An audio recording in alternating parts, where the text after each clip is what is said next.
As a Chelsea fan, that was definitely one of the most frustrating football games I've ever watched. Today I'm giving my post-match analysis on the Chelsea game against Fulham. Of course, we lost 2-1. I feel like the game was stolen from us. However, I do think that Fulham deserve to win that because in the Premier League, if you don't take your chances, that's how a game can be taken away from you. Did we dominate the game for most of the game? Yes. But that at the end of the day, the result is the result. It's 2-1. We lost. And really, I just really want to go into my thoughts on the game. I think when we talk about the first half, of course, we saw an amazing goal by Cole Palmer. I mean, Cole Palmer, we're used to seeing that kind of class from Cole Palmer. Insane goal, shades of Eden Hazard, one touch, two touch, free, kick the ball into the left-hand side of the net. And the crazy thing about that goal actually was, he caught me off guard as I was watching it because I didn't expect him to shoot it that quickly. I expected him to take another touch to just, open up his body a bit more to shoot. But he kind of didn't need to open up his body. He just toe punted it into, the goal. And I was thinking, this guy is insane because I'm very sure he caught the keeper off guard. I wasn't expecting that shot to go off that quickly. And I think overall in the game, Cole Palmer had an amazing game. Every time he touched the ball, it seemed like something was going to happen. He would win free kicks. Yes, he missed that free kick that hit the wall, the first free kick. But he had an amazing game. He was dangerous all game, putting in amazing crosses, just giving Nicolas Jackson amazing balls. Yeah, the whole game, I think Cole Palmer was class. I think Cole Palmer was 10 out of 10, even in a game that we lost. I think he almost did nothing wrong, to be honest. He was amazing. Then later on in the first half, as Chelsea fans, we had a scare. We had Baxi, who had what I can consider as one of the runs of the year, dribbled the hell out of our players, got in front of goal, and it was an amazing save by Robert Sanchez. That could have been a contender for goal of the season if it went in. And as a Chelsea fan, I don't want other teams, using our defenders for goal of the season contenders. That's not funny. But the main point I want to make in this game, and the main rant I want to have, there are many things that happened in the game. You had Enzo Fernandez, who had a shot, great save from Leno. I think Leno had a sensational game, made so many key saves, even down to the end. He made a really, really good save. So many things. There was a ball from Cole Palmer. Levi Colwill was offside. But really, even like Harry Wilson's goal, obviously the goal that they ended up doing in the end, Chelsea's defenders were totally asleep. They had acres of space. Fulham had acres of space to score that last goal to win the game. I don't know what they were doing positionally. I have no idea. Considering that for the most part, the defenders had a good game. But that last chance, I don't know if we were counter-attacking too much, but they were in no man's land. The positioning was horrible. Awful, awful, awful defending for that last goal. But what I really want to talk about, I'm going to talk about it now, is Nicolas Jackson.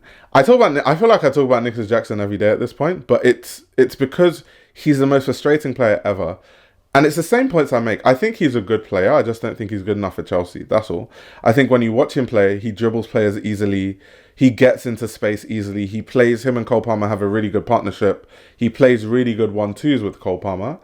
And so you see that he creates a lot of chances, and there's a lot to be said that he misses a lot of chances because he's in the position to miss those chances. Certain strikers don't have the striker instinct to even get into those positions, so there's no chance to miss when they're not even part of the chance in the first place, if you know what that means. But Nicolas Jackson, for all the good things I say about him, great touch, great skill, great on the ball, great link-up play. And I genuinely mean that when I say this. Like, I watch full games. I don't just watch highlights. I watch every single game from start to finish. So I'm not, talking about the highlights where people see Nicolas Jackson missing chances and just think he's useless. I don't think he's a useless player. But as a striker, your job is to finish. If the worst part of your game as a striker is finishing, then you shouldn't be a striker. Nicolas Jackson plays like an attacking-minded centre midfielder or like a cam, kind of like in a Cole Palmer role. But the problem is you're not better than Cole Palmer, so we're not going to bench Cole Palmer. So realistically, and this is what really annoys me with Enzo Maresca, in every Chelsea game, if he's playing trash and wasting all our chances, sub him off. In this game, he brought on Nkunku, but it's too late. He's already wasted all the chances and killed the game off at that point. Like, I don't understand why Enzo doesn't even just bench him completely and start starting Nkunku. Like, Nicolas Jackson is not good enough to beat our number 9. And we will never ever challenge for the Premier League so far as we have Nicolas Jackson as our main, like, first choice number 9. As long as we have that, we are never, ever, ever going to challenge for the Premier League. That's why Chelsea fans, we've been saying the whole season, we're not in the Premier League race. We're not challenging for the Premier League. Because we know we have Nicolas Jackson. We know that to win the Premier League, you have to take your chances. There are going to be those hard games that you grind out where you win 1-0, you defend really hard, you win 2-1, you win 3-2. And every chance matters if you're going to take it all the way to the top. When City have been winning all these Premier Leagues, there's games that they grind out. Haaland scores a goal and they defend for their lives. And they win it 1-0, but no one remembers that. All we remember is that they've won how many Premier Leagues in a row. And I think for us to challenge, Nicolas Jackson is just not good enough to be wearing a Chelsea shirt. He's just not good enough. The amount of chances he wasted in this game, I remember, was it in the second half? He got the ball on the left-hand side, and instead of him to try and hold up play and wait for a player to come so he can cross the ball in, or to try and curl it into the far post, he tried to use the outside of his foot from the left, and it just went high. And it's like, what are you doing? How are you a striker, a Premier League striker for a top club, and doing that? Like, what the hell are you doing? Like, what was he doing? Just wasting chances. Like, I can't stand it. Like, wasting chances. And he's a good player. Like I said, he won a great free kick that Enzo Fernandez took. He was winning free kicks too. He was dribbling players. There was one time he was on the right-hand side of the pitch, took 2 players on, but the shot was not convincing and Leno saved it very easily and comfortably. But he's just not a number 9. And if we have players that can dribble the ball. We've got Sancho on the left. We've got Pedro Neto on the right. We've got Cole Palmer in the centre. We don't need more dribblers. Cole Palmer is always creating chances for Nicolas Jackson. So what we need is someone that can clinically finish. That's it. We don't need dribblers. We don't need people to carry the ball. Caicedo can carry the ball. Like, we have everyone that can carry the ball. We don't need that. Cool, he has a good first touch. It's not useful because he doesn't score goals. Cool, he does good link-up play. Cool, he gets in the right positions, but what's the point if you're just going to waste the chances? And I genuinely think that the reason we lost this game is because we didn't take our chances, and it's mainly Nicolas Jackson's fault. Of course, the defenders, there's a lot to say about them, especially with the second goal. Horrible defending. But I'm blaming Nicolas Jackson because he had loads of chances in this game, and Chelsea as a whole had loads of chances that we didn't take. But Nicolas Jackson specifically had loads of chances that he didn't take. And if he had taken those chances, we would be 3-4-0 up and we would have killed the game. Fulham wouldn't have even had a chance to get back into this game to equalise and then at the end, literally in the dying minutes, score and win the game and, win the game that way. We would have killed off the game way early. So, like I keep saying, Enzo Maresca, these tactics where we keep favouring Nicolas Jackson to keep wasting all these chances. The same thing happened with Everton where we draw 0-0. He had a one-on-one, well, not even really a one-on-one, it was like a ball came in from a corner, I think, or a free kick, I can't remember. But anyway, he headed the ball into the post and the ball bounced perfectly in front of him. He headed it into the post, missed the one-on-one. Like, I can't deal with it anymore.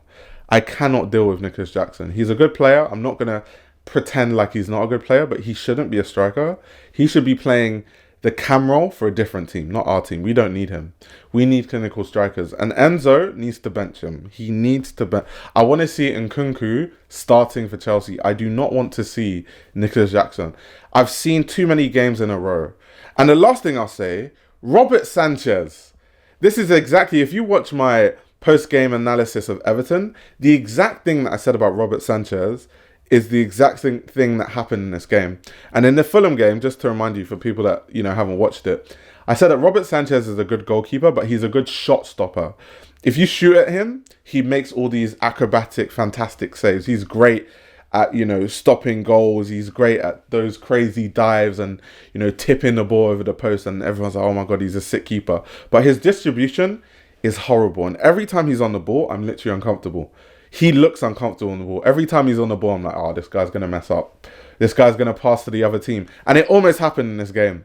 where he got the ball. I don't know what kind of side foot pass he was trying to do. He almost gave the ball to Fulham for an easy goal. He almost did. Like, he's lucky that we got away with that. And I just think Sanchez, his distribution, and it's funny because we bought Robert Sanchez under the pretense that he's good at, like, he's a keeper that specializes in good distribution. I don't know how that got on the scouting report. I have no idea. But yeah, those are my thoughts on the game. Really frustrating as a Chelsea fan because we should be putting these games away quite easily if we just take our chances. We just need a clinical player, and Nicolas Jackson is never going to be that for the team, so we need someone else. In January, it's coming. It's very soon. We need a striker. We're not going to challenge for this Premier League if we don't replace Nicolas Jackson. But yeah, let me know your thoughts on the game. You can see the frustration, but let me know your thoughts on the game. And I'll be back with another analysis, maybe after the next game or whatever.